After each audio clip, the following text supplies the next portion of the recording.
Hello students. मैं आप लोगों के लिए कुछ महत्वपूर्ण प्रश्न लेकर आया हूं गणित सब्जेक्ट से। और इस वीडियो से आपको ये पता चल जाएगा कि आपकी तैयारी कितनी है, आप कितना पानी में है, कितना गड्ढे में है। इस वीडियो से पता चल जाएगा। तो चलो साथ साथ मिलके इस प्रश्न को हल करते हैं। इसमें जितने भी प्रश्न हैं इस पेपर सेट में वो सारे, क्योंकि यहाँ से आपको प्रश्न देखने को मिलेगा बोर्ड एग्जाम में, और जो प्रश्न यहाँ से देखने को नहीं मिलेगा वो उसका टाइप भी सेम टू सेम रहेगा। मतलब हम एक प्रश्न याद करते हैं और उससे संबंधित कई प्रश्न रहते हैं ना, तो बाकी जो प्रश्न उससे संबंधित रहता है वो अपने आप बन जाता है। क्यों? क्योंकि पहला प्रश्न आपको याद है और उसी तरह से 9 प्रश्न है, तो हो सकता है वो 8वां प्रश्न या 9वां प्रश्न आ जाए, तो बन जाता है। तो ये क्या होता है, एक प्रैक्टिस होता है। प्रैक्टिस आपका है या नहीं, चलो चेक करें। तो देखो पहला प्रश्न क्या है। पहला प्रश्न कह रहा है यहाँ पे बहुपद 2x का वर्ग माइनस 7x प्लस 9 के शून्यांकों का गुणनफल होगा। क्या बताना है? शून्यांकों का गुणनफल। आप लोगों को शून्यांकों के गुणनफल से संबंधित सूत्र के बारे में पता है? सूत्र पता होना चाहिए। शून्यांकों के गुणनफल और एक होता है, क्या होता है, योगफल। तो मैं अभी आपको सूत्र बता देता हूँ। एक होता है माइनस बी अपान ए और एक होता है सी अपान ए।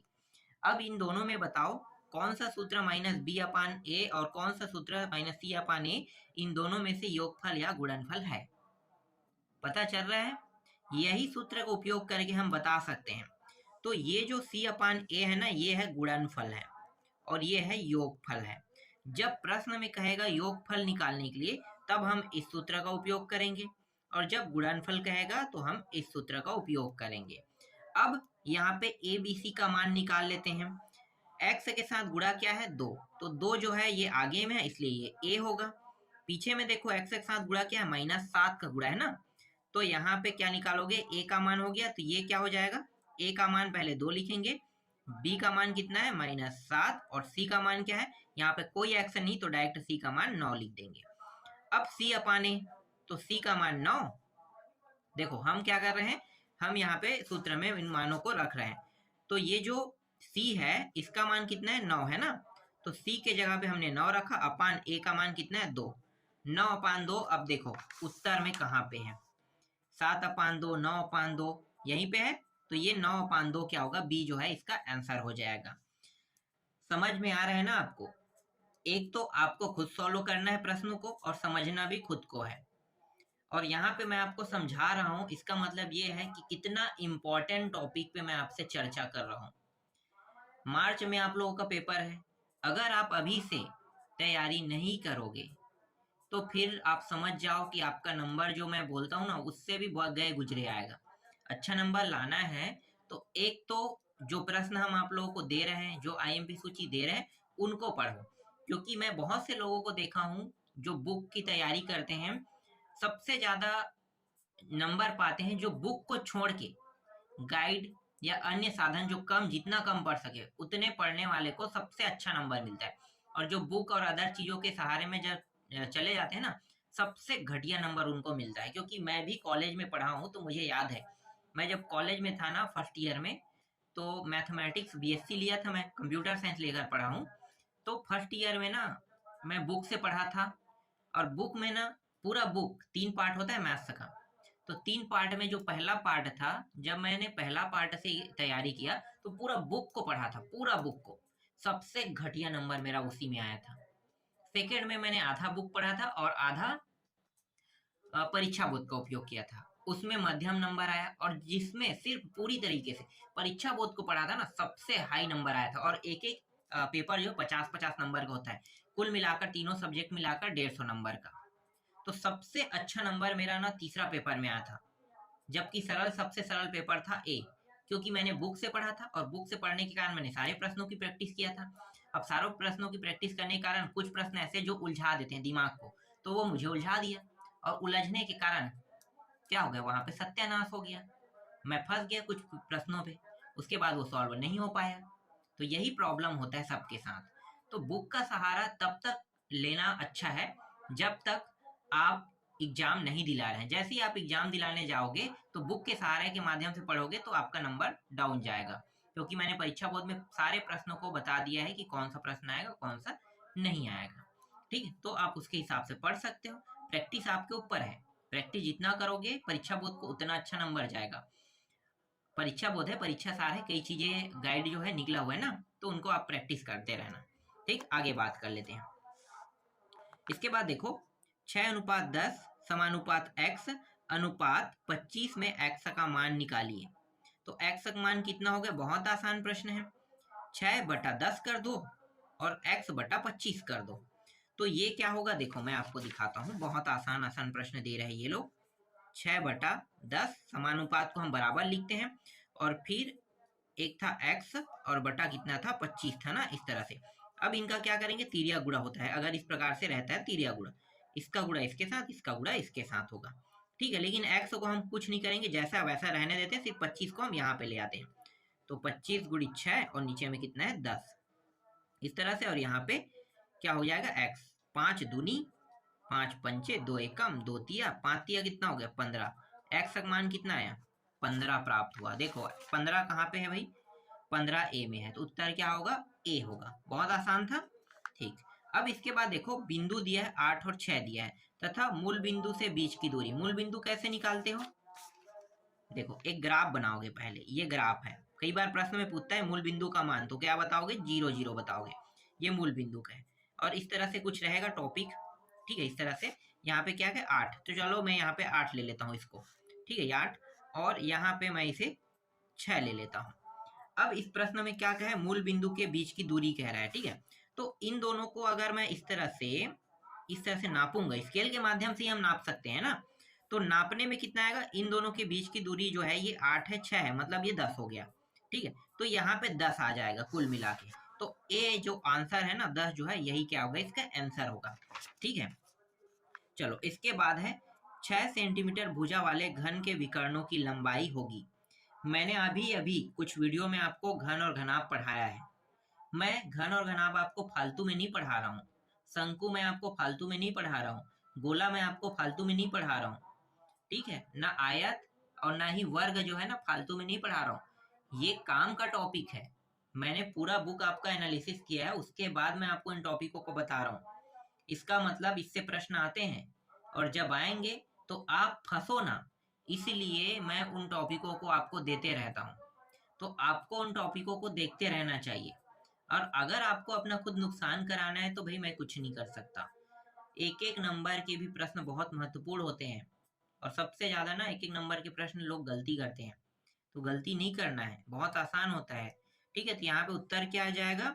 मैंने आप लोगों को सूत्र के थ्रू बताया था घन वाले सूत्र में मैंने बताया था कि a√3 और सिद्ध करके भी दिखाया था। तो a√3 अगर भुजा कितना है? 6 है, इसका मतलब a की जगह में 6√3। अब देखो 6√3 कहाँ पे है? ये रहा 6√3 यहाँ पे है, मतलब a क्या है? इसका उत्तर हो जाएगा। इसके बाद देखो पांचवा प्रश्न, sin 30 और cos 60 दिया है का मान। सोचो, अपने दिमाग में भी सोचो कि ये इसका उत्तर क्या होगा। क्या 30 होगा, 1 होगा, 0 होगा, 10 होगा? मैं आपको इसका एकदम सिंपल ट्रिक बताता हूँ। इसका उत्तर डायरेक्ट 1 होगा। कैसे 1 होगा? जब ये साइन और कॉस है तो मैं कॉस को किस में चेंज कर सकता हूँ? साइन में। तो ये क्या हो जाएगा? sin 30। या मैं साइन को कॉस में चेंज करूंगा तो ये क्या होगा? ये cos 60 हो जाए। नीचे वाले को हम जब ऊपर में चेंज करें, ऊपर वाले को नीचे में चेंज करेंगे। तो इसका एक सिंपल ट्रिक है, यहाँ पे देखो ये 60 है, ठीक है, और यहाँ कितना है? 30। तो इसको मैं चेंज कर रहा हूँ, किसको चेंज कर रहा हूँ? साइन को, किसमें? कॉस में। तो ये 60 हो जाएगा। तो 60 60 cos 60 कट गया। अगर मैं साइन को चेंज ना करके कॉस को चेंज करूंगा तो ये कॉस क्या हो जाएगा? साइन 30 हो जाएगा। तो साइन 30 और ऊपर में भी साइन 30, दोनों कट गया। कितना बचा? 1 बचा। समझ में आ गई? ये सिंपल ट्रिक है। इससे रिलेटेड जब भी प्रश्न आएगा तो आपको इसी तरह से ट्रिक का उपयोग करना है और हमेशा इसका मान 1 ही होगा। याद रखना 1 ही होगा, तो 1 ले लेना इसका उत्तर। चलो अब रिक्त स्थानों की पूर्ति देख लेते हैं। देखो रिक्त स्थानों की पूर्ति में पहला प्रश्न क्या है? 18 माह में अर्धवार्षिक की संख्या खाली स्थान होगी। अब अर्धवार्षिक बोल रहा है, एक साल में कितने माह होते हैं? 12 माह। स्वाभाविक है 12 माह होते हैं, और 12 माह और एक साल में 12 माह होते हैं। अगर ब्याज आपको अर्धवार्षिक पटाना है तो हर 6-6 महीने में कितने बार पटाओगे? 6 माह में 1 बार, 6 माह में 2 बार। ठीक है, 2 बार पटाओगे। तो 6 से अगर किसी जो 18 माह दिया है उसको 6 से अगर भाग दे दोगे तो कितना हो जाएगा? 3 आएगा। बिल्कुल, तो यहाँ पे आपको 3 लेना है। समरूप बहुभुज के संगत कोण। अब समरूप बहुभुज के संगत कोण क्या होंगे? बराबर होंगे। सीधी सी बात, यहाँ पे क्या लेना है? बराबर ले लेना है। वर्ग समीकरण के मूलों का योग यहाँ पे बताना है। मूलों का योग का मैंने सूत्र बताया था, मूलों का गुणनफल का। एक बार और दिखा देता हूं। ये योग का सूत्र है, ये गुणनफल का सूत्र है। अब यहाँ पे देखो योग का मान क्या होगा भाई, ध्यान से देखो। योग का मान ये होगा ना, ये a का मान क्या है? पहले a का मान निकालो 8, b का मान क्या है? -4, यही होगा। और c का मान क्या है? 8। और सूत्र क्या है? -b/a। इसका मतलब ये है कि -b, एक सेकेंड, ये -4 है ना, तो ये -4 और सूत्र में भी माइनस है, माइनस माइनस ये रहा और ये रहा। a का मान कितना है? 8 है, तो 8 रख दो। अब इसे हल करो तो ये क्या? माइनस माइनस प्लस, 4/8, 4 एकम 4 दूनी 1/2। उत्तर कितना आ गया? 1/2 यहाँ पे प्राप्त हो रहा है। तो मूलों का जो योगफल है उसका जो मान है वो 1/2 है, 1/2। तो इसका जो उत्तर आएगा 1/2 आ जाएगा। यहाँ पे देखो कॉस थीटा और सेक थीटा का मान कितना होगा? यहाँ भी इसका मान 1 होगा। सूत्र पता है ना, या तो हम कॉस को हम सेक में चेंज कर सकते हैं और सेक को कॉस थीटा में चेंज कर सकते हैं। कैसे? देखो कई प्रकार से सूत्रों का उपयोग किया जाता है। कॉस स्क्वायर थीटा को अगर मैं चेंज करूंगा तो ये 1/cos स्क्वायर थीटा बन जाएगा, कौन? सेक। तो ये और ये कर गया, ठीक। तो कितना बचा? 1। इसी तरह से अगर मैं कॉस को सेक में चेंज करूं तो 1/ क्या हो जाएगा? सेक स्क्वायर थीटा गुणित सेक।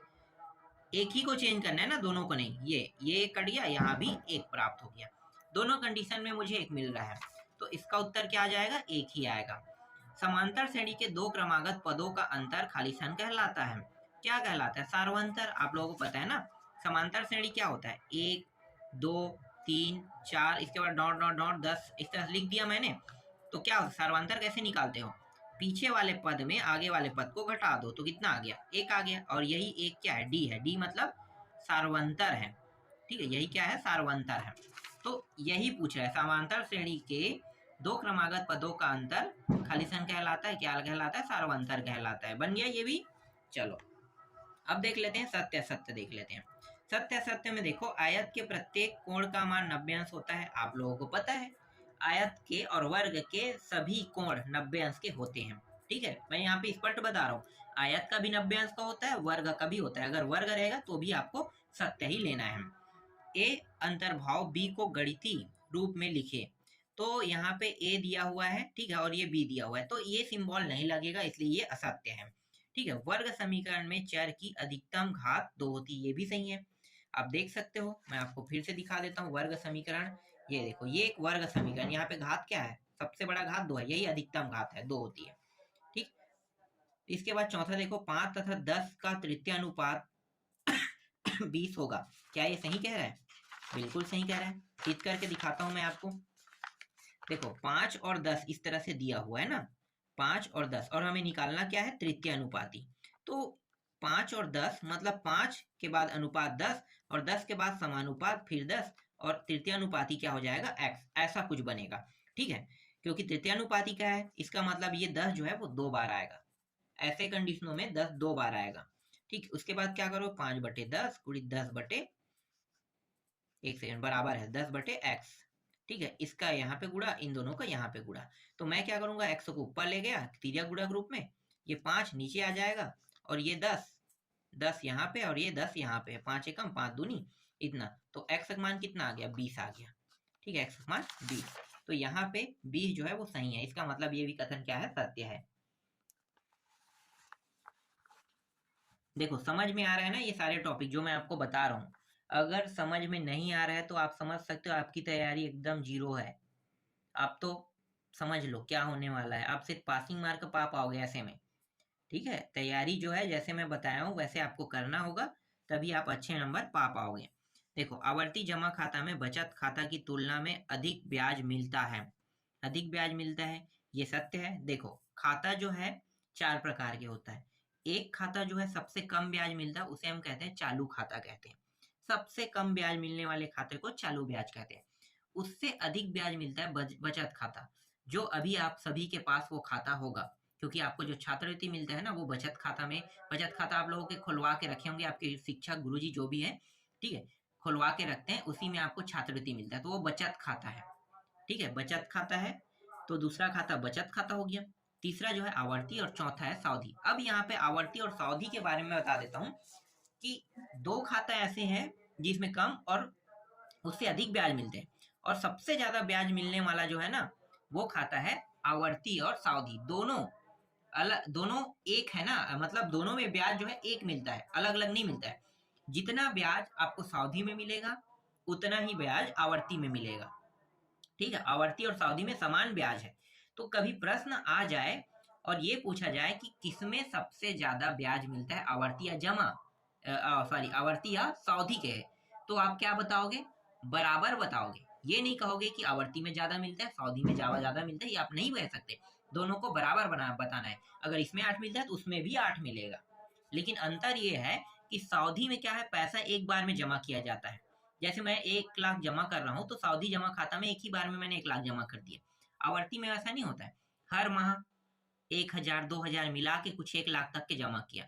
तो ब्याज जो है दोनों में राशि समान है, पर एक साथ जमा करने वाले में आपको क्या होगा, आपकी धनराशि ज्यादा रहेगा। देखो धनराशि ज्यादा रहेगा, मैं ब्याज की बात नहीं कर रहा हूँ, और इसमें धनराशि कम, क्योंकि आप एक साथ जमा नहीं कर रहे हो, आप अलग अलग माह में कर रहे हो और उसको करने में आपको समय बहुत लग रहा है, और इसमें क्या डायरेक्ट जमा हो गया, तो जमा वाले में ज्यादा पैसा मिलता है। आगे देखो, इसके बाद देखो जांच कीजिए कि कह रहे ये एक बहुपद है और x-3 है से भाग करने पर शेष फल शून्य है अथवा नहीं। ये कैसे पता करोगे, चलो इसको भी मैं आपको सॉल्व करके दिखाता हूँ। इतना आसान प्रश्न अगर आपको समझ में नहीं आएगा ना तो फिर तो गए हो। ठीक है, मैं 1 मिनट यहाँ पे पहले प्रश्न को उतार लेता हूँ। ठीक है, भाग करने वाले विधि में बना लेते हैं x-3। ठीक, ये इस तरह से भाग करते हैं, तो कुछ इसी प्रकार से करेंगे। ठीक है, भाग करने के लिए क्या है ना, तो हम क्या निकालेंगे, यहाँ पे देखो क्या है, शेषफल शून्य अथवा नहीं है, ये बताना है। ठीक है, तो चलो देखते हैं। भाग करना आता है, नहीं आता है, तो क्या करोगे, सबसे पहले इसका पहला पद और ये पहला पद x x है दोनों। ठीक है, दोनों बराबर है क्या, घात नहीं है बराबर, तो क्या करेंगे, घात को बराबर करेंगे। किसके घात को, इसके घात को बराबर करेंगे। तो ये जो x-3 है इसको मैं यहाँ पे लिख लेता हूँ। यहाँ पे 2 घात, यहाँ पे 1 घात, तो यहाँ पे इसे 2 घात करने के लिए मैं इस पूरे पद में x गुणा कर देता हूँ। तो कितना हो जाएगा, ये x का वर्ग माइनस 3x। इसको मैं कहाँ पे लिखूंगा, यहाँ पे लिख देता हूँ। ठीक है, देखो ना बराबर हो गया, x का 2 घात माइनस 3x। अब इसे घटा दो, तो घटाएंगे तो ये प्लस में था, माइनस में, ये माइनस में, तो ये प्लस में हो जाएगा चिन्ह। ये प्लस माइनस चिन्ह के कारण कट गया, और ये वाला मान माइनस में, ये प्लस में है, तो ये भी क्या होगा, घट जाएगा, और बड़ा वाला क्या है, माइनस में, इसलिए माइनस 2x प्लस यहाँ पे 3 आ जाएगा। कितने बार गया ये बता रहा है ये वाला मान, इसको मैं यहाँ पे लिख लेता हूँ। समझ में आ गया, ठीक है। अब यहाँ पे फिर से देखो x और x एक एक घात है, लेकिन आगे में -2 है, क्या यहाँ भी -2 है, नहीं है, तो फिर क्या करेंगे, फिर हम x-3 को इस तरह से लिखेंगे और -2 का गुणा कर देंगे। तो -2 का जब गुणा करेंगे तो कितने बार जाएगा, -2x प्लस 3, इतने बार जाएगा। ठीक है, इसको ये जो -2 है यहाँ पे आ जाएगी, ये जो -2 है कहाँ पे आ जाएगा, यहाँ पे आ जाएगा, और ये जो मान है, ये जो -2x प्लस 3 जो है यहाँ पे लिखेंगे, यहाँ पे। ठीक है, अब इसको घटा देंगे, तो घटाएंगे तो ये भी माइनस है, प्लस में हो जाएगा। ये क्या है, ये प्लस में, तो ये माइनस में हो जाएगा, और देखो ये पूरा मान इस तरह से कट के क्या प्राप्त हो गया, 0 प्राप्त हो गया। ठीक है, शून्य। तो यहाँ पे शेषफल कितना प्राप्त हुआ, शेषफल पूछा है ना, शेषफल प्राप्त हुआ है 0। अगर भागफल पूछता तो भागफल पूछेगा तो भागफल x-2 प्राप्त हुआ। ठीक है, लेकिन हमारा उत्तर क्या है, शेषफल पे है, तो शेषफल 0 प्राप्त हुआ है अथवा नहीं पूछा था, तो देखो क्या हुआ, 0 प्राप्त हो रहा है, इसका मतलब ये है। हाँ 1 मिनट, यहाँ पे मैंने कुछ गलती किया है क्या, बिल्कुल किया है, इसलिए मेरा भी प्रश्न गलत हो गया था।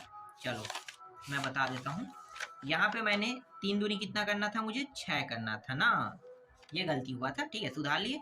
शेषफल 0 प्राप्त नहीं हो रहा है, यहाँ पे इसे 6 कर दो, देखो, और यहाँ पे क्या हो गया, माइनस, तो -3 आ जाएगा। ठीक, तो यहाँ पे माइनस कितना आ रहा है, 3 आ रहा है। ठीक, देखो थोड़ा भी गलती होता है तो इसी तरह से गलत हो जाते हैं प्रश्न, याद रखना। ठीक है, तो इसका जो उत्तर है वो क्या है, शेषफल शून्य नहीं है लेना है। समझ में आ गया सॉल्व कैसे करना है ऐसे प्रश्नों को। ठीक, इसके बाद देखो यहाँ पे एक वर्ग समीकरण है, इसमें विविक्तिकार ज्ञात कीजिए कह रहा है। विविक्तिकार का तो सबसे पहले आपको सूत्र जानना है, तो मैं आपको सूत्र बता देता हूँ। हमेशा आपको यही सूत्र उपयोग करना है, डी का वर्ग बराबर बी स्क्वायर माइनस 4ac। ठीक है, अब ए बी सी का मान मुझे चाहिए इसे हल करने के लिए, तो चलो भाई देख लेते हैं। 1 है, -2 है और 1 है, क्या है ए बी सी का मान। तो यहाँ पे लिखो ए का मान 1, बी का मान -2 और सी का मान 1। देख लो।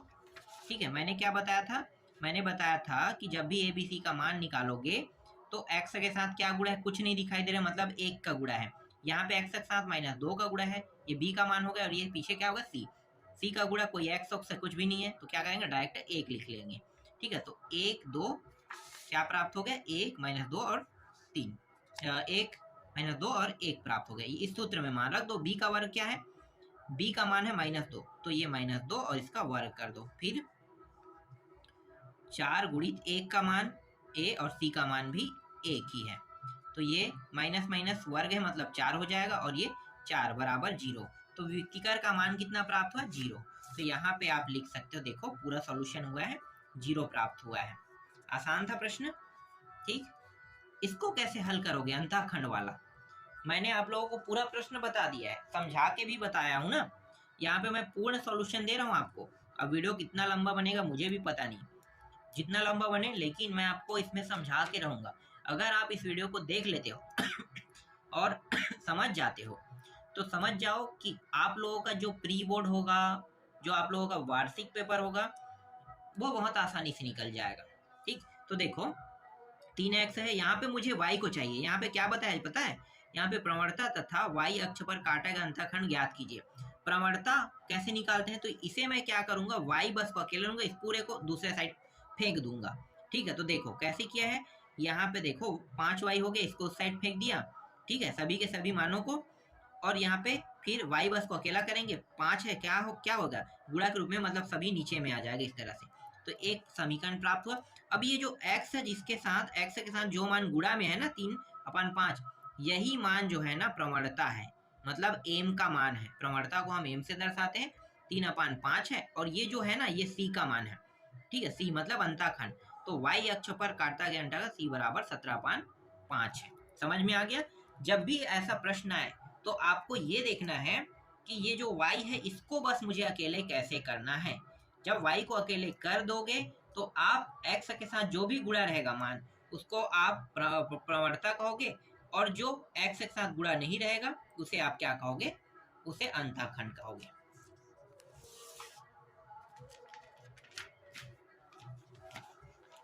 अगला देखो 5वां प्रश्न, यहाँ पे इसका मान कितना होगा, जस्ट मैंने अभी समझाया ना, 1 होगा। समझ में आ गया, 1 होगा। ठीक, 1 होगा। इसके बाद यहाँ पे देखो ये दोनों का मान क्या होगा, 1 और 1 कितना हो गया, 2 हो गया। शॉर्टकट तरीका देखो, ऐसे ही हल कर दिया मैंने, कुछ करने की जरूरत पड़ा नहीं। मुझे पता है कि ऐसे प्रश्नों को कैसे हल करना है। अब इसे चेंज कैसे करते हो देख लो, ये हो जाएगा 90 में, देखो किसको चेंज कर रहे हो आप, कॉस को चेंज कर रहे हो। ठीक है, कॉस को साइन में चेंज करोगे तो 90 - 10। ठीक है, 90 - 10 कर दो, कितना आएगा, फिर 80 आएगा ही ना। तो 90 - 10 इस तरह से साइन, और इसको भी अगर इसको चेंज करो या इसको चेंज करो, जिसको भी चेंज करो, तो आपको क्या करना है, जैसे कॉस 90 - 31 कर दिया, तो देखो सेम टू सेम हो जाएगा ये, और ये 1 और 1 ये कट गया, ये और ये कट गया, कितना प्राप्त हो, 2। शॉर्टकट तरीका बहुत आसान था ना। शॉर्टकट तरीका बहुत ईजी होता है और बहुत अच्छा भी होता है। बहुत सारे प्रश्नों को उत्तर हम लोग ऐसे निकाल लेते हैं। ठीक है, ट्रिक में। इसके बाद देखो 6वां प्रश्न, इसमें तो कुल मिलाकर 18 प्रश्न है ना, और 18 प्रश्न है तो 11 से लेके जो 18 तक प्रश्न, मतलब 8 प्रश्न है, 8 दूनी 16 प्रश्न वहां पे देखने को मिलेगा। अभी मैं आपको समझा रहा हूँ, वीडियो अभी से 24 मिनट का हो गया, तो सोचो अभी कितना अभी टफ प्रश्न और बचा हुआ है। अभी तो ये सरल है, ये 2-2 नंबर के प्रश्न है। एक 15 नंबर के प्रश्न फिक्स हो गया, फिर 2 से लेके 6 तक मैं 5 तक बता दिया हूँ, तो 2 से 8 और ये 10 नंबर, तो 15, 10, 25 नंबर का ही प्रश्न अभी तक मैं आपको बताने वाला हूँ, मतलब बता दिया हूँ समझो, इस प्रश्न के माध्यम से। तो सबसे पहले क्या करना है, माध्यिका ज्ञात करने के लिए इसे क्रम से लिख लेना है। सबसे छोटा पहले, उसके बाद इससे बड़ा, फिर उससे बड़ा, फिर उससे बड़ा, इस तरह से। ठीक है, फिर गिन लेना कितने बार आया है, 1 2 3 4 5 6 7, तो इसे हम कहते हैं नंबर। नंबर मतलब संख्या का मान, तो ये 7 है। ठीक है, अगर विषम हो तो अलग सूत्र रहेगा, सम होगा तो अलग सूत्र रहेगा। विषम है इसलिए हम इस सूत्र का उपयोग करेंगे, माध्यिका n+1/2 व प्रेक्षण का मान। ठीक है, ये हो जाएगा। अब n का मान कितना है, 7 रख दो, 7 1 8, चौथा पद, तो चौथा पद देखो 1 2 3 4 23, उत्तर क्या आ जाएगा, 23 आ जाएगा, देख सकते हो। इसके बाद देखो 7वां प्रश्न, 10 18 22 38 में क्या जोड़ा जाए कि ये संख्याएं समानुपाती हो जाए। ठीक है, समानुपाती हो जाए, क्या जोड़ा जाए, तो x को जोड़ देते हैं सभी में, 10x 18x 22x 38x, इस प्रकार से। ठीक है, ये प्रश्न कई बार रिपीट हो चुका है, तो इसी तरह से करना है। और यहाँ पे समानुपात है, मतलब ये दोनों क्या होगा, 10x को भाग देगा 18x और 22x को भाग देगा 38x, तो इस तरह से भाग दे दो, फिर तिर्या गुणा कर दो, जैसे कि इन्होंने किया है। तिर्या गुणा किया तो ये मान, और इसके साथ गुणा किया तो ये मान प्राप्त हुआ है। ठीक है, इसके बाद देखो ये दोनों जुड़ गया है, और यहाँ भी ये दोनों जुड़ गया है। ठीक, और ये x और x दोनों वर्ग वर्ग में है, कुछ भी नहीं तो कट गया, बस बचा क्या, ये दोनों जुड़ने के बाद और ये मान बचा, और ये दोनों जुड़ने के बाद ये मान बचा। ठीक है, अब क्या करेंगे, x x वालों को एक साइड, और जिसमें x नहीं है उसको दूसरे साइड रखते हैं। तो देखो x x वाला एक साइड हो गया, और इसमें x नहीं तो दूसरे साइड रख दिए। इसको घटाने पर 16 और इसको घटाने पर 8 प्राप्त हुआ, और x का मान 8 दूनी 16, मतलब x का मान 2 प्राप्त हुआ। आसान था ये भी प्रश्न। ठीक है, 8वां देखो, निम्नलिखित वर्ग समीकरण को सूत्र की सहायता से हल कीजिए कह रहे हैं। सूत्र की सहायता से इस प्रश्न को हल करना है, कैसे हल करोगे। ठीक है, सूत्र की सहायता, सूत्र विधि जानते हो, श्रीधराचार्य का जो विधि है उसे सूत्र विधि कहते हैं। पहले ए बी सी का मान निकालो, ए का मान 9, बी का मान 7, सी का मान -2, ये देखो निकल गया, बहुत आसान था। ठीक है, सूत्र विधि मतलब श्रीधराचार्य विधि को हम सूत्र विधि कहते हैं। तो देखो मैं आपको दिखाता हूँ वो सूत्र, ये रहा सूत्र, x बराबर -b plus minus under root के अंदर b स्क्वायर -4ac अपान 2a। बस यहाँ पे abc के मान को रख देना है, कुछ नहीं करना है, abc के मान को रख दो। तो b का मान 7 था, 7 का वर्ग, एक यहाँ पे ac का मान हो गया, मतलब सबके मान को हमने रख दिया समझो। ठीक है, तो ये मान हमें प्राप्त हुआ। ठीक है, ये मान प्राप्त हुआ। अब यहाँ पे देखो एक प्लस एक माइनस है, तो क्या करोगे, एक बार प्लस चिन्ह लेके हल करोगे और एक बार माइनस चिन्ह। तो प्लस चिन्ह लेके हल करेंगे 2/9 आएगा, और माइनस चिन्ह लेके हल करेंगे तो कितना आएगा, -1 आ जाएगा यहाँ पे। तो x के दोनों वैल्यू प्राप्त हो गए, 2/9 और -1 प्राप्त हुआ। ठीक है, श्रीधराचार्य विधि एक ऐसा कोई फालतू विधि नहीं है, ये उन प्रश्नों का उत्तर निकालता है जिन प्रश्नों का उत्तर हम नहीं निकाल पाते, तो उसके लिए श्रीधराचार्य विधि का उपयोग किया जाता है। समझ में आ गया। चलो आगे देखते हैं, 1 मिनट में थोड़ा सा इसे साफ दिखाने के लिए थोड़ा सा और सेटिंग कर लेते हैं। ठीक है,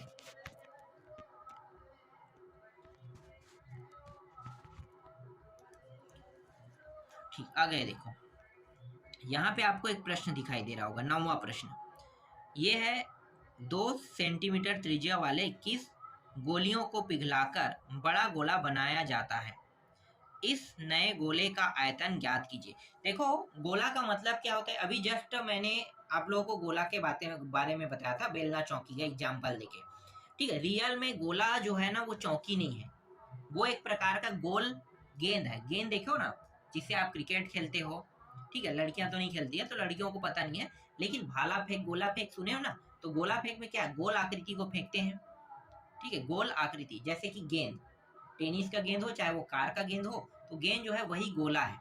लेकिन मैंने आप लोगों को जब समझाया था तब मैंने जानबूझ के वहां पे जो एग्जाम्पल है वो मैंने चौकी का दिया था।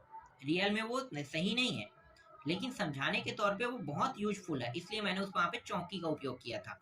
ठीक है, तो चलो गोला के बारे में मैंने आपको क्या क्या बताया, गोला का सूत्र बताया हूँ ना, बस वही यूज करेंगे। तो गोले का आयतन का सूत्र क्या होता है, देख लो, 4/3 πr3, यही होता है। बस ये सूत्र याद रखना। ठीक है, अब यहाँ पे क्या है, ये सूत्र है, तो एक गोले की जो त्रिज्या है वो कितना है, 2 है। ठीक है, 2 सेंटीमीटर त्रिज्या वाले कह रहे हैं, तो क्या करेंगे, ये गोले का जो है ना, एक गोले के लिए निकालते हैं तो 2 रख के यहाँ पे हल करेंगे, तो कुल जो मान आएगा इसको टोटल हल करने पर 32/3 पाई घन सेंटीमीटर प्राप्त होगा। ठीक है, इतना प्राप्त होगा। ठीक है, अब क्या करने वाले हैं, इसके बाद हम एक गोली का आयतन अभी निकाले ना, अब 21 गोली का निकालते हैं। तो क्या करेंगे, जो ये मान आया इसके साथ 21 का गुणा कर दो। तो इसका 21 के साथ गुणा करोगे तो देखो यहाँ पे जो मान आया ना इसको पूरा काट दो। ठीक है, मैं आपको दिखा देता हूँ। ये जो मान आया है यहाँ पे, इसको कैसे रहने दो, इसको हटा दो, इसको पाई का पाई रहने दो। मैंने इसे हटा दिया, समझो ना, इसे मैं पाई का पाई रखूंगा और यहाँ पे क्या हो जाएगा, ये कट जाएगा। देखो ये कटेगा, 3 एकम 3 सत्ते 21। ठीक है, तो 32 गुड़ी 7 कर दो। यहाँ पे कुछ चेंजेस कर रहा हूँ मैं, 32 गुड़ी 7। ठीक है, ये ट्रिक आप ये चीज नहीं लिखना। और पीछे में क्या पाई है, ये पाई। जब इन दोनों का गुणा होगा तो कितना हो जाएगा, 32 गुड़ी 7। तो 32 गुणित आप 7 करके देख लो कितना आएगा। तो ये आ जाएगा, देखो यहाँ पे डायरेक्ट है ना 24 पाई घन सेंटीमीटर ये आएगा। इस सभी को आपको काट देना है, इसको आपको यूज नहीं करना है, ना ही आपको इसको यूज करना है, नहीं आपको 704 यूज करना है। यूज किसको करना है, उत्तर में इसको यूज करना है। ठीक है, यूज इसको करना है। इन दोनों में सिर्फ एक करना है, या तो आप 704 घन सेंटीमीटर उपयोग करो या फिर आप 22 मतलब ये जो 22 पाई है ना घन सेंटीमीटर, इसका उपयोग कर सकते हो। तो मैंने जो बताया उसका उपयोग कर लेना, पूरा में पूरा नंबर मिलेगा, कोई कटौती नहीं होगा। ये 2 तरीकों से प्रश्न बन रहा है। तो जो गाइड है ये दोनों तरीकों का उपयोग कर रहा है और ये गलत है। दोनों तरीकों का उपयोग कभी भी नहीं करना चाहिए, इससे क्या होता है, कंफ्यूजन पैदा होता है। चलो इसके बाद मैं आपको दिखाता हूं अगला प्रश्न। देखो 10वां प्रश्न। 10वां प्रश्न में देखो क्या है, सिद्ध कीजिए कि 2n प्लस 3n, यहाँ पे 2n प्लस 3 और इसका वर्ग है, माइनस 2n माइनस 3 दिया हुआ है, इसका भी वर्ग है। एक गुणनखंड 8 है जहाँ n एक प्राकृतिक संख्या है कह रहा है। ठीक है, n क्या है, प्राकृतिक संख्या है। तो हमें क्या बताना है कि गुणनखंड 8 आ रहा है कि नहीं आ रहा है, ये बस निकाल के दिखाना है। ठीक है, इसका जो सॉल्यूशन है ये सही नहीं है, मेरे हिसाब से गलत है, क्योंकि जो आपको सरल बना के प्रश्न को उत्तर ना दे सके उसे मैं कठिन ही मानूंगा, मतलब घटिया तरीका मानूंगा। देखो ये क्या है, इसका वर्ग कर दो।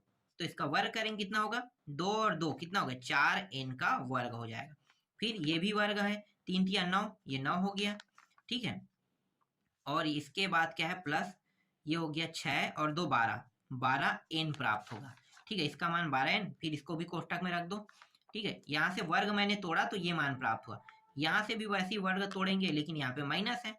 तो देखो ये हो जाएगा 4n का वर्ग प्लस 9 और फिर माइनस लगेगा क्योंकि यहाँ पे माइनस का उपयोग हुआ है, और यहाँ पे 12n आ जाएगा इस तरह से। ठीक, अब यहाँ से सभी से क्या करेंगे, कोष्टक हटा देंगे। ये रहा, मैंने कोष्टक इससे हटा दिया, इससे भी कोष्टक हटाएंगे। तो कोष्टक हटाएंगे तो ये इसके साथ क्या हो जाएगा, माइनस का गुणा। तो ये मान प्लस में है, मतलब ये दोनों मान क्या हो जाएंगे, माइनस में हो जाएंगे इस तरह से। और ये माइनस में और ये माइनस में, मतलब ये प्लस में हो जाएगा इस तरह से। ये और ये सेम टू सेम कट गया, ये और ये सेम टू सेम है, कट गया, बस चिन्ह में अंतर है। ठीक है, तो कट जाएगा, 0 हो गया है। अब बचा क्या, 12 दूनी 24, तो 24n बचा है। ठीक है, 24n। अब मैं इसे और कैसे लिख सकता हूँ, देखो मुझे 8 के गुणन में चाहिए ना, तो चेक करते हैं। 8 दूनी 16, 8 के 24, तो 3n। तो मैं इसे इस तरह से 8 गुणा 3n लिख सकता हूँ, बिल्कुल लिख सकता हूँ। तो मुझे क्या निकालना था, 8 का गुणन। तो देखो यहाँ पे 8 का गुणन प्राप्त हो गया, बस यही क्या है, हमारा आंसर है। तो 8 गुणित 3 दिए गए व्यंजन के गुणन क्या है, 8 है। आप इस तरह से बता सकते हो। सिद्ध कर दिया मैंने। चलो आगे देखते हैं। अब चर्चा नंबर के प्रश्न मैं आपको दिखाने वाला हूँ। ठीक है, चर्चा नंबर के प्रश्न थोड़ा सा लेंदी रहेगा और सरल भी रहता है, कठिन भी रहता है। ठीक है, अगर ये प्रश्न आ जाए तो आप बना पाओगे, मेरे हिसाब से सबसे सरल है ये प्रश्न। देखो, x के विभिन्न मानों के लिए x वर्ग का मान ज्ञात करके x और x वर्ग के मानों के बीच एक आरेख खींचिए। x का मान -4 से +4 पूर्णांक संख्या रखिए। तो देखो x का मान कहाँ से रख रहे हैं, जैसे इन्होंने कहा वैसे रखो, -4 से +4। तो इसके बीच में क्या क्या संख्या आ सकता है, -4, -3, -2, -1, इसके बाद 0, 1, 2, 3, 4 आएगा। ठीक है, इसके बाद यहाँ पे देखो वर्ग करने के लिए कहा है, इसी का वर्ग। तो इसका जब वर्ग करेंगे तो ये क्या हो जाएगा, 16 और 4 चौक 16, 3 3 9, 2 दूनी 4, 1 0 का 0, 1 2 4 ये। ठीक है, तो ये क्या होगा, ये y अक्ष, ये x अक्ष, ये y अक्ष बन जाएगा। x वर्ग क्या बन गया, y अक्ष। अब देखो जब भी मैं अक्ष को देखूंगा, एक्स वाई अक्ष को, ठीक है, तो जब मैं 4 देखूंगा किसमें, एक्स में, तो वाई में 16। तो ऐसी जगह ढूंढेंगे, ये किसमें है, देखो ये माइनस वाले लाइन में देख रहे हैं ना, तो ये रहा -4 जो है ये ऊपर की ओर। एक सेकंड मैं आपको दिखाता हूँ, यहाँ पे देखो, यहाँ पे है ये -4 ऊपर की ओर जा रहा है, सीधा है ना, ये -4 का रेखा है, ऐसे रहता है -4 का रेखा, और 16 का रेखा क्या है, ऐसा है, और दोनों ये इस जगह पे क्या होगा, एक दूसरे को क्रॉस करेगा। तो दोनों जिस जगह पे क्रॉस करेगा, यहाँ पे जो बिंदु प्राप्त हुआ है यही है 4 और -4 और 16 है, ठीक है। तो -4 और 16 यहाँ पे मैंने बिंदु को टिक कर दिया। इसके बाद दूसरा क्या है, -3 का देखना है ना, तो इन दोनों के बीच में यहाँ पे 3 वाला है, तो 3 वाले रेखा को जब मैं इस तरह से एक्स रेखा को ऊपर की ओर बढ़ाऊंगा तो ये यहाँ तक जाएगा, ठीक है, ये पूरा ऊपर इस तरह से चलते रहेगा, जहाँ पे क्रॉस होगा वहीं पे मुझे बिंदु मिलेगा। और 3 दिया 9, तो यहाँ पे क्या है 9, देखो ये 9 है, तो 9 वाले रेखा को ऐसे बढ़ाना है, ऐसे, तो दोनों जो है ना ये इस तरह से ऊपर जाएगा और इस तरह से यहाँ पे जाएगा, तो यहाँ पे काट रहा है, तो ये क्या है, -3 और 9 का है। सेम टू सेम ये दो और 4 का रेखा है, ठीक है, 2 और 4, और ये -1 और 1 का रेखा है, फिर ये 0 0 का है मूल बिंदु का, फिर यहाँ पे 1 1, फिर 2 4, फिर 3 9, और यहाँ पे 4 4 का है। तो इस तरह से ग्राफ बनाया जाता है। समझ में आया, ग्राफ बनाने के तरीके भी मैंने आपको बता दिया, ठीक है। अगला देखो, अगर वो जो अभी मैंने जो प्रश्न बताया वो नहीं बन पा रहा है, तो आप अथवा का भी उपयोग कर सकते हो, अगर अथवा सरल है तो देख लो, y अक्ष पर स्थित किसी बिंदु के निर्देशांक ज्ञात कीजिए जो बिंदु 5 -2 व 3 4 से समदूरस्थ हो। और ये वो सारे वो प्रश्न हैं जिनको मैंने आपको टिक कराया था, बिल्कुल वही प्रश्न है, ठीक है। देख लो यहाँ पे ये क्या होगा, ये x1 है, ये y1 है, ये x2 है, y2 है।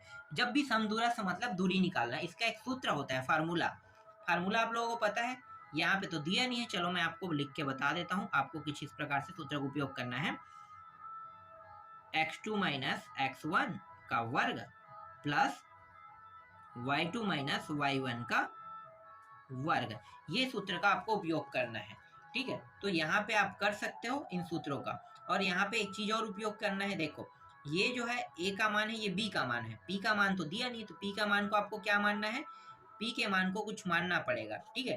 तो आप लोग मान लेना, जैसे कि देखो p 0 y है, क्योंकि y अक्ष पे है तो x अक्ष हमेशा 0 होगा, और y अक्ष जिस अक्ष पर है वो मान कभी भी 0 नहीं हो सकता, तो ये मानना है। p एक साथ गुड़ा और pb के साथ गुड़ा, तो pa pb, तो pa pb हो गया, ठीक है।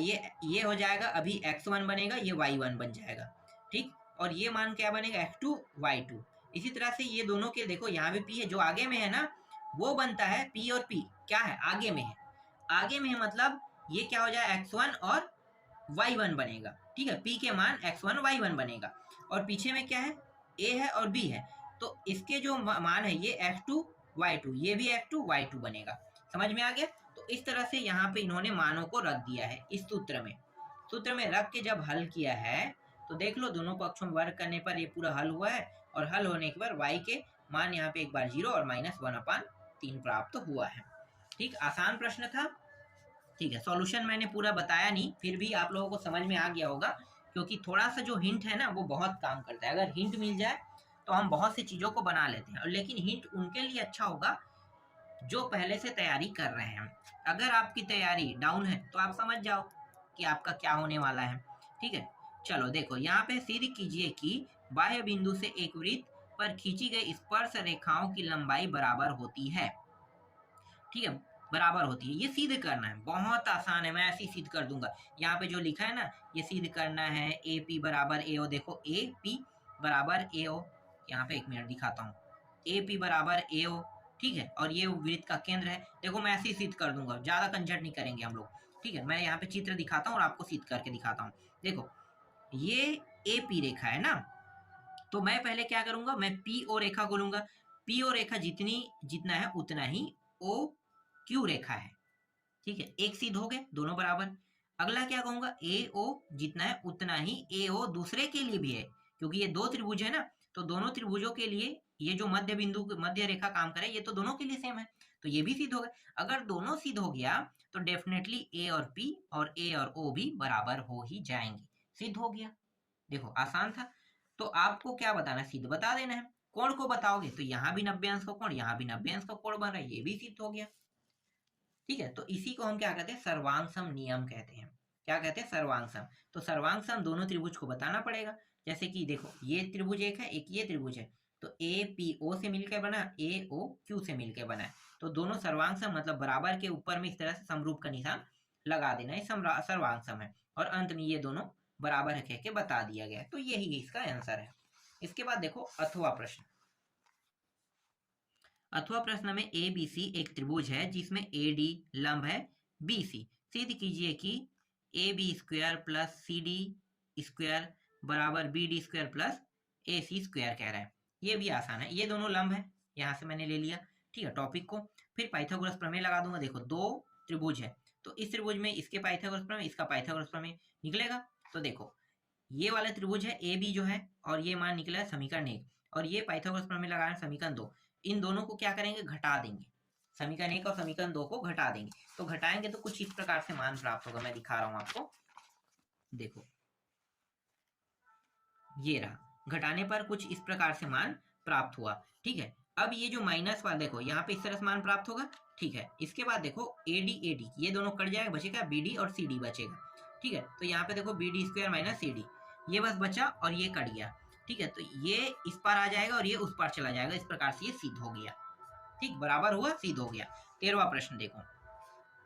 अब यहाँ पे एक शंकु वाला टॉपिक दिया है ना, शंकु का भी मैंने आप लोगों को प्रश्न बताया था कि नहीं, शंकु को प्रश्नों को कैसे हल करना है। तो ये शंकु वाला टॉपिक है, और इसमें निकालना क्या है, यहाँ पे देखो व्यास दिया है, ऊंचाई दिया हुआ है शंकु के, वक्र पृष्ठ का आयतन, वक्र पृष्ठ शंकु वक्र पृष्ठ और उसका आयतन भी ज्ञात कीजिए कह रहा है। अब शंकु कैसे दिखाई देता है भाई, आप लोगों को पता है क्या? अब क्या करें भाई, आप लोगों को तो बताना ही पड़ेगा। ये ऐसा टोपी जो है ना, वही शंकु है। ठीक है, ये बीचों बीच से इसे हम ऊंचाई कहते हैं। ठीक, ये ऊंचाई है। तो यहाँ पे क्या दिया, देखो ये व्यास की बात कर रहा है, ये व्यास मतलब ये पूरा, तो ये 12 दिया हुआ है, इसका मतलब त्रिज्या क्या होगा, इसका आधा 6 जो है त्रिज्या है। ठीक है, त्रिज्या निकल गया। चलो शॉर्टकट में ऊंचाई कितना है, 8। ये ऊंचाई है, ये h है ऊंचाई, मतलब इसका मान क्या है, यहाँ से यहाँ का मान 8 दिया हुआ है। ठीक, ये भी निकल गया। और क्या बचा है भाई, हाँ 6 और 8। अब यहाँ पे सबसे पहले क्या निकालेंगे, यहाँ पे देखो शंकु की त्रिज्या, ये सब ऊंचाई हो गए l, तिर्या गुणा। ठीक है, तो यहाँ पे ये जो रेखा है इसका मान, इसे l कहते हैं, इसका मान निकालेंगे 8 और 6। क्या करें, पाइथागोरस प्रमेय वाला जो सूत्र है ना, बस लगा दो, ये पाइथागोरस प्रमेय ही है और कुछ नहीं है। हल करेंगे तो कितना आएगा, 10। तो ये जो इसका मान है वो कितना आ गया, 10 आ गया।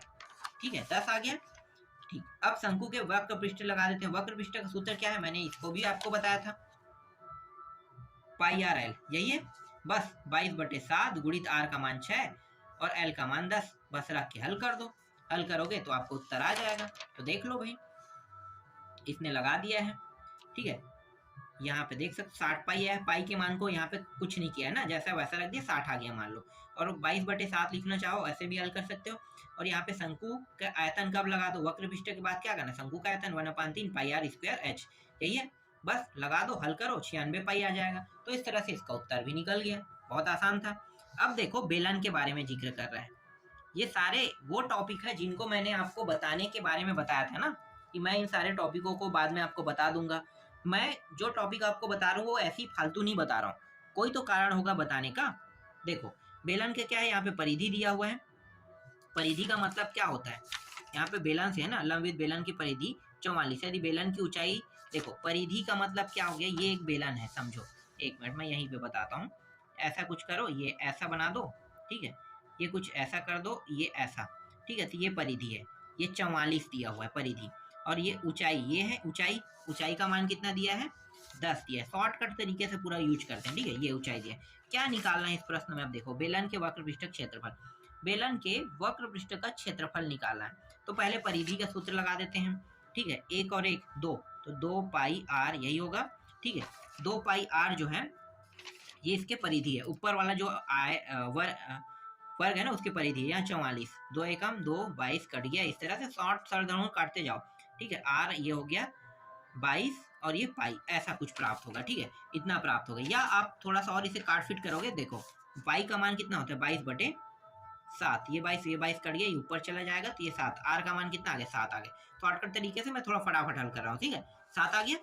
ठीक, तो यहाँ पे 7 आ गया। अब क्या बताना है, बेलन के वक्र पृष्ठ के क्षेत्रफल क्या होता है, 2πRH होता है। बस मान रखते जाओ, ठीक है। 22/7, 7 कट गया, 22 दूनी 44 और 10 कितना हो गया, 440 वर्ग सेंटीमीटर हो जाएगा। समझ में आ गया? ठीक है, आगे देखें। अब देखो यहाँ पे जो प्रश्न है ये माध्यिका से है। माध्यिका के प्रश्नों को कैसे हल करोगे, कितना आसान प्रश्न है। देखो माध्यिका के प्रश्नों को हल करने के लिए कहा है ना, तो माध्यिका ज्ञात करना है। बस माध्यिका ज्ञात करने के लिए क्या करना है, ये आवृत्ति निकालना है। ये 4 फिर 6, ठीक है, 4 6 कितना हो गया, 10। तो इस तरह से आपको बनाते जाना है। 4 ये हो गया, फिर 4 6 10 हो गया, फिर ये जो 10 है और ये 10 है 20 हो गया, फिर ये 20 और 7 27 हो गया, 27 और 3 30 हो गया, 30 और 2 32 हो गया, इस तरह से। तो ये जो मान है आवृत्ति, ठीक है, आवृत्ति ये नंबर है। तो नंबर की संख्या कितना है, देखो कुल मान 32 है ना, इन सभी को जोड़ोगे 32, तो इसे हम कहेंगे 32 कहेंगे, ठीक है। तो 32 निकल गया एन का मान। एन का मान यहाँ पे 32 है, और नहीं एन का मान 32 नहीं, इसका क्या है, सिग्मा एफ का मान 32 है और एन का मान क्या हो जाएगा, n/2 16, ठीक है। तो यहाँ पे ये मान प्राप्त होगा। चलो देखो संचयी आवृत्ति 20 के अंतर्गत, ठीक है। अब यहाँ पे देखो जो सबसे अधिक बार आया उसको ही देखना है। तो सबसे अधिक बार कौन सा आया है भाई, तो सबसे अधिक बार 10 आया है, 20 से और 30 के टॉपिक में पड़ता है। तो इसके मान क्या है, 20 और 30 में 10 है, 20 है, ठीक है। इनका उपयोग करेंगे, देख लो। एल का मान 20 हो गया, ठीक है, जो 20 प्राप्त है। एफ का मान 10 हो गया, ये लोअर है एक हाई है, ठीक है। सी का मान 10 और आई का मान 10, सभी 10 है। बस माध्यिका का सूत्र लगा दो, ये है एल n/2 - सी एफ गुणित आई। बस इसमें मान रखोगे तो ये आ जाएगा 26 आ जाएगा, ठीक है। अथवा प्रश्न वो समझ में ना आए तो आप अथवा प्रश्न का भी उपयोग कर सकते हो। अथवा में क्या बताएं, समांतर माध्य निकालना है। तो ये क्या है, वजन में बच्चों की संख्या दिया हुआ है 10 20 ये सब दिया हुआ है। तो देखो ये और आसान प्रश्न है, ये सबसे आसान मैं मानता हूँ प्रश्नों को। इन सभी को जोड़ दो तो सिग्मा एफ मतलब ये नंबर है, संख्या है, ठीक है। इसके बाद क्या करेंगे, इन दोनों को गुणा कर देंगे तो ये मान प्राप्त होगा। इन दोनों को गुणा करने पर प्राप्त होगा, ये रहा, ठीक है। तो इस तरह से प्राप्त हो जाएगा। अब क्या करेंगे, एक दूसरे को भाग दे देंगे, ठीक है। भाग दे दो, दिखाता हूं मैं आपको, कुछ नहीं करना है, ज्यादा कुछ नहीं है इसमें, भाग दे दिया। देखो ये रहा, भाग दिया, भाग देने पर कितना आ गया, यहाँ पे 45.8 किलोग्राम प्राप्त हुआ। आगे देखो, इसके बाद है ये वाला प्रश्न है 15वां प्रश्न। इस प्रकार से दिया है। मैं कहूंगा कि ऐसे प्रश्नों को आप छेड़ो मत, ये आपसे नहीं बनेगा, आप भूल जाओ। इसके जगह पे मैं आपको बोलूंगा कि इस अध्याय से ना आपको सिर्फ ये प्रश्न याद कर लेना है, ठीक है। ये वाला प्रश्न, ये 8वां अध्याय में शायद है ये, ठीक है। तो 8वां अध्याय जब भी देखोगे, वाणिज्यिक गणित वाला है, तो उस टॉपिक में आप आवर्ती या जमा खाता से संबंधित प्रश्नों को याद करना। तो ये आवर्ती जमा खाता है या सावधि जमा खाता है, दोनों को पढ़ना है। ऐसा नहीं कि दोनों को छोड़ मत देना, क्योंकि वहां पे एक चक्रवृद्धि ब्याज का सूत्र लग के बनेगा और एक जो है इस वाले में आवर्ती के लिए दूसरा सूत्र है, मैं आपको दिखाता हूँ, ठीक है। ये प्रश्न देख लो, रजा सेंट्रल वाला है। तो देखो 100 रुपये प्रति माह जमा कर 3 वर्षों के लिए आवर्ती जमा खाता खोला, कितने प्रतिशत वार्षिक ब्याज की दर से उसे 222 रुपये ब्याज मिला कह रहा है। दिखाता हूँ आप, यहाँ पे देखो सबको लिख लिया, पी है, एन है, ठीक है। कितने साल के लिए, 3 साल के लिए जमा करे, 36 माह के लिए जमा करेगा। तो ब्याज क्या है, 222 रुपये पड़ा क्या है। तो देखो बस यहाँ पी आर ये सब मान को रखते जाओ, रखने के बाद हल करोगे तो ये आपको उत्तर 4% आ जाएगा। ब्याज निकल गया, 4% वार्षिक ब्याज से मिल रहा है, ये आसान है, ठीक। इसके बाद देखो 16वां प्रश्न, और सावधि से रहता है तो चक्रवृद्धि ब्याज वाला यूज करते हैं। 16वां प्रश्न देखो, ये त्रिभुज वाला है, समकोण वाला, एक समकोण त्रिभुज पर परिवृत्त की रचना की गई है। रचना के पद ये भी मैंने आपको बताया, ठीक है। रचना पद कौन कौन सा आएगा मैंने पहले ही बता दिया, बहुत आसान है रचना करना। देखो समकोण त्रिभुज JMA निर्मित है, यहाँ पे JMA देखो शॉर्टकट में, देखो JMA त्रिभुज निर्मित है। जैसा जैसा बना रहा हो वैसे ही करना है आपको। त्रिभुज की भुजा MA तथा JA लंब समद्विभाजित खींचे जो परस्पर O पर प्रतिच्छेद करती है, फिर O को केंद्र मानकर OA, OM, OJ को तुल्य त्रिज्या के लेकर अभिष्ट परिवृत्त की रचना कीजिए, और अंत में क्या है, ये इस तरह से 2.6 प्राप्त हुआ, बता देना है, ठीक है। ये अपने हिसाब से बता सकते हो। चलो अथवा है, ये समझ में ना आए तो अंतः ये अथवा भी यूज कर सकते हो, ये भी सरल है, ठीक है। A B परस्पर समद्विभाजित खींचे जो परस्पर O पर प्रतिच्छेद करते हैं, दिखा देता हूँ ये कैसा है। ये कुछ इस प्रकार से, देखो छोटा छोटा टॉपिक है, ये रहा, ठीक, और ये रहा इसका पूरा सॉल्यूशन। इसके बाद देखो 17वां प्रश्न, 4 प्रश्न और बचा है एक अथवा मिला के, ठीक है। तो ये देख सकते हो, ये है। तो मैंने आपको जब समांतर श्रेणी पढ़ाया था तो मैंने बताया था कि 7वां पद बोला है, ठीक है। प्रथम 7 पदों का योग और 17 पदों का योग, तो मतलब क्या होगा, a+6d हो जाएगा और a प्लस यहाँ पे 16d हो जाएगा और इसका मान 49 है बराबर में और इसका मान कितना है 289। देखो यहाँ पे बहुत आसानी से यहाँ पे इसे हल कर सकते हो। देखो Sn है तो ये 7 हो गया। अब देखो ये रहा, ये मेन टॉपिक a प्लस, एक सेकेंड 6d लिख दिया है क्या, हाँ यहाँ पे देखो 7 है 7/2, ये योगफल वाला सूत्र है ना, इसलिए 2n प्लस 7 - d और ये यूज करना है। ठीक है, ये सूत्र है, यही सूत्र हम उपयोग कर रहे हैं। ठीक, ये देख सकते हो, इसका जब हल करेंगे ये समीकरण प्राप्त होगा और 17 वाला जब यूज करेंगे तो ये समीकरण हमें प्राप्त होगा। ठीक है, दोनों समीकरण एक दूसरे को अब क्या करेंगे, घटा देंगे।